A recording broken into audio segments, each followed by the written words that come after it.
महाराष्ट्र में लू का असर बढ़ता जा रहा है। गोंदिया में तापमान तेजी से बढ़ा। दोपहर में सड़कों पर सन्नाटा दिखा।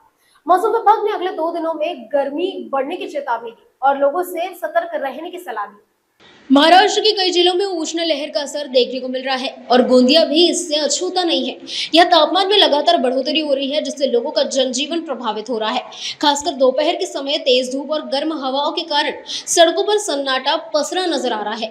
मौसम विभाग ने चेतावनी दी है कि आने वाले 2 दिनों में तापमान में और वृद्धि हो सकती है। इसको लेकर जिला आपदा प्रबंधन विभाग ने नागरिकों से अपील की है कि वे अत्यंत जरूरी काम होने पर ही घर से बाहर निकले। साथ ही धूप से बचाव के लिए सिर ढककर हल्के कपड़े पहने और पर्याप्त मात्रा में पानी व शीतल पेय का सेवन करें। प्रशासन ने सभी को सतर्क रहने की सलाह दी है। यामध्ये गोंदिया जिल्ह्यातही ज्याप्रमाणे मराठवाड्यात तापमानात लक्षणीय वाढ होत आहे, स्पेशली अकोला हा खूप म्हणजे महाराष्ट्रामध्ये सर्वात जास्त टेम्परेचर असलेला जिल्हा आहे। त्या देखील आजूबाजूचे जे लगतचे जिल्हे आहेत, इवन वर्ध्याला सुद्धा टेम्परेचरमध्ये वाढ झालेली आहे।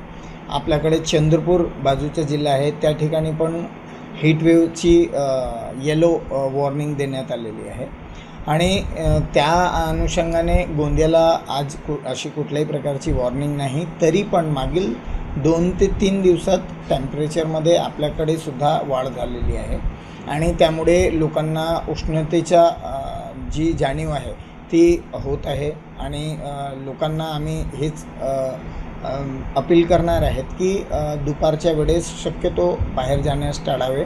म्हणजे दुपारी 12 ते 4 ची जी वेळ आहे त्यामध्ये जर काम नसेल तर आपण शक्यतो बाहेर जाण्यास टाळावे।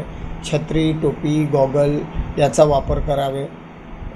पांढरे कपडे किंवा कॉटनचे जे कपडे आहेत ते घालावे।